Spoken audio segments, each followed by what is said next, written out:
In this video, I'm going to show you how to replace the ink cartridges of your HP OfficeJet Pro 8130E series printer. Now the first step is to open the front chamber. Lift this door up.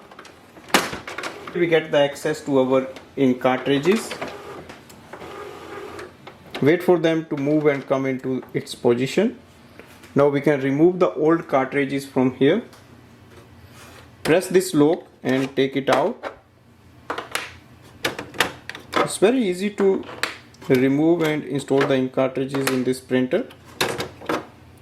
Now take your new ink cartridge, make sure you remove the seal, and now we have to install it.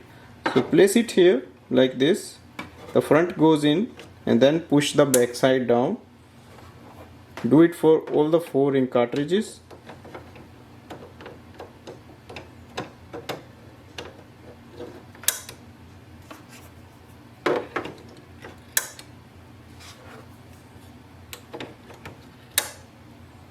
Once you do that, close this door, close this chamber as well.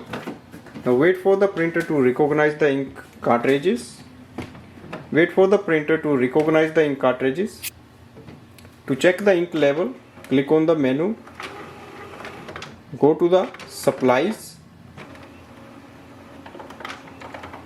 In the supplies, click on the cartridges and it will give you the estimated level of ink. So this way we can replace the ink cartridges. Thanks for watching.